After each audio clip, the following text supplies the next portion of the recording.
Hello, my friends. I'm Jeremy Siskind, the author of Playing Solo Jazz Piano. Some say the best book ever written about playing solo jazz piano. Not me, although I can't think of a better one. I'm also the author of the Jazz Piano Fundamentals series, which has 3 different books from something for you to practice from your first 6 months of jazz piano study, things for you to practice in your second 6 months, and then a book on modal and modern jazz. And today I want to talk about the 13th. What an unlucky subject. But think of this as a little bit of a follow-up on my video about the 11th, which was just a smash hit. Everybody was talking about it. New York Times, Wall Street Journal, The Tonight Show. It's just a joke. Nobody's talking about it. But people did seem to get a lot out of it. So I thought I would follow up with a video about another important upper structure, the 13th. So let's dive in. First things first, the 13th is the same note as the 6th. And 13ths can be either major or minor. And when we talk about the 13th, if there's no extra flat or no extra no notation of any kind, we assume it is the major 13th, or the major 6th, which means the 6th note of the major scale. Okay? Don't get that confused. It's easy to get wrong. So in C, the 13th is going to be A, the 6th note of the major scale. In E flat, the 13th is going to be C, the 6th note of the major scale. In G flat, this 13th is going to be E flat, the 6th note of the major scale, every time. You guys probably know this, but if you're ever trying to figure out the upper extensions, what notes they're equivalent to, you subtract 7th. 13 minus 7 is 6, 11 minus 7 is 4, 9 minus 7 is 2. Cool. All right, second thing. The 13th is commonly used on major and dominant 7th chords. Okay, this is one note that in jazz voicings, it's just totally fair game in major and dominant 7th chords. It doesn't have to be written in, doesn't have to be indicated in any way. We just kind of expect to hear it. So if I'm voicing C major 7, here's one way I might voice it. That A up there is the 13th, or maybe like this. Now the 13th is in the middle. Dominant 7th chord, I could use really equivalent similar voicings. 13th on top, 13th in the middle, 13th here, 13th there. And even if I'm adding alterations, and we'll talk about this more later, we might still have that 13th in the chord. Okay, so really just a normal thing to use. Number 3, 13ths are usually omitted from minor 7th chords in tonal settings. Okay, I'll give you the brief description of what I mean by tonal. I guess the easiest thing would be 2-5-1s. If you have a minor 7th chord and a 2-5-1, generally we're not going to use the 13th. Okay, 2 reasons for that. The number 1 reason, let's take C minor, okay, is that this note forms a tritone against the 3rd, right? And tritones have this tendency to really want to resolve. They kind of take over the sound of a chord, okay? So with that minor 3rd in there, we're usually not going to want the 13th. The second reason is that the movement from B flat here to A in a 2-5-1, from the 7th of the 2 chord to the 3rd of the 5 chord, is one of the things that makes that progression work. And if we already have this A here, it kind of rubs the suspense out of that progression. So it doesn't sound terrible. It's not like so cringy to use the 13th on minor 7th chords, but generally we don't. Generally, I would advise against it. Now, that brings us to point number 4, which is that 13ths actually sound really great on minor 7th chords in modal settings, okay? Modal settings, not 2-5-1s. So minor 7th chords, in modal settings might function as just tonic chords or just a pretty sound somewhere. They're not moving to a dominant chord. And so if I'm playing, for instance, like Footprints, starts on C minor 7, it's a modal piece, then I love to include that 13th.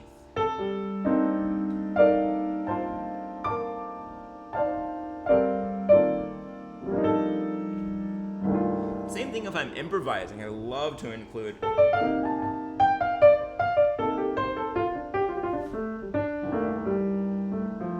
one of the most colorful notes on a minor 7th chord.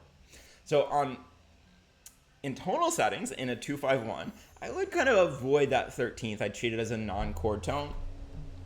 But on minor 7th chords in modal pieces, totally different matter. It's one of the most beautiful, rich, colorful, interesting notes. I don't know if you can hear it. Garbage truck is going by. My apologies. These things have to happen. All right, number 5. Okay, so often I get this question, what's the difference between a 6th chord and a chord with a 13th? Okay, so here we could imagine, bye-bye garbage truck, something like C6 versus C major 13th, right? What's the difference between those two chords? And so the two notes that are indicated in those superscript numerals, 6th and 13th of C, same pitch, but the question is about how they're treated. So in a 6th chord, the 6th replaces the 7th as the essential tone. So if we're doing just a basic shell voicing, I really shouldn't give the rest of my list away. It's trade secrets. A shell voicing with just the essential tones in a C6, I would play this. I would have the 6th replace the 7th. Oftentimes, the reason for this is because the root is in the melody, and we don't want that dissonance between the major 7th and the root. And so we use the 6th instead. Okay. In a 13th chord, in a major 13th chord, let's say, we're still going to have that same shell. The overall construction of the chord remains the same. And then it's directing you that somebody in the band is probably playing that 13th. It's an important color for whatever reason. So you should at the very least, not do anything that's going to conflict with that 13th. So you might want to play it. You might want to just note that it's there and leave it out. Okay? But now it's not an essential tone. So to summarize, for a C6, that 6 is the essential tone. It should be played in the magic range around middle C. And then you can build up around it. In a C major 13th, B natural, the 7th is still present, and that's the essential tone. And the 13th is probably being played somewhere else in the band, maybe in the melody. You can play it. You don't necessarily need to play it. All right, number 6. The flat 13th is a common altered tone. And I should mention here, it's the same pitch and harmonically as the sharp 5.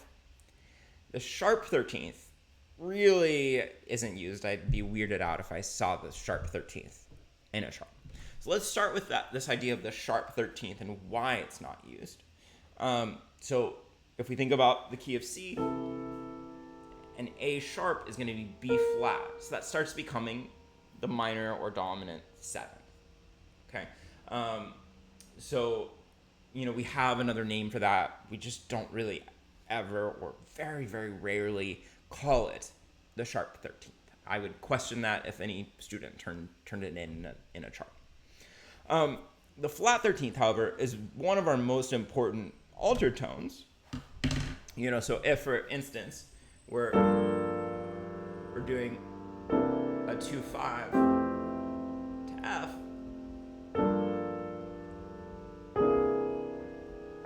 that flat 13th makes this beautiful melody between the 9th of the 2 chord and the 5th of the 1 chord.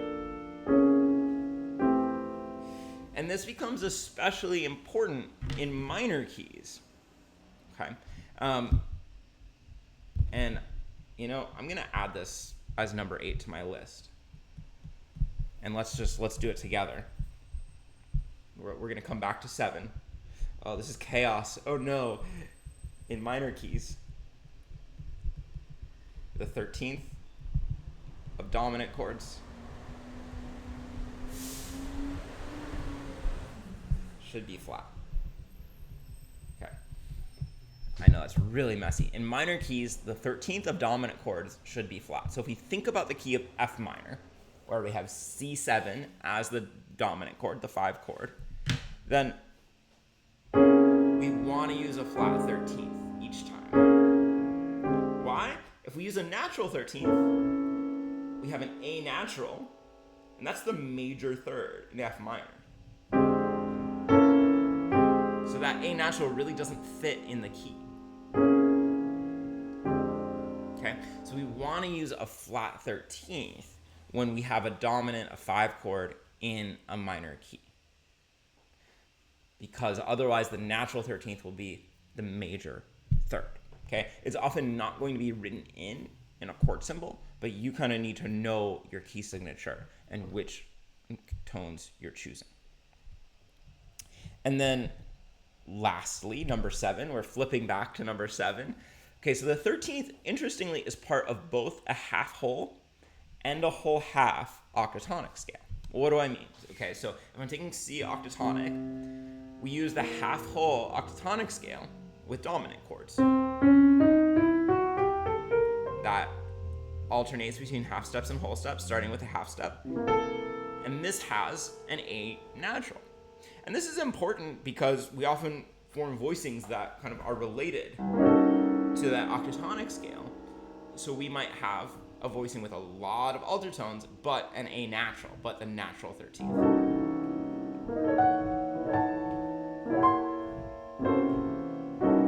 Right? But interestingly, this is also part of the whole half octatonic scale, where we alternate half steps and whole steps, starting with a whole step. Right? This is the scale that we use with diminished 7th chords. And this is important because the 13th is part of the diminished 7th chord. Now, here we often think of it as a diminished 7th.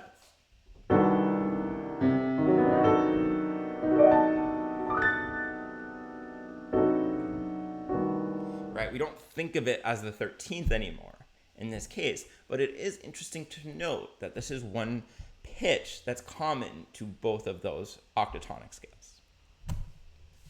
All right, folks, I think that's it on the 13th.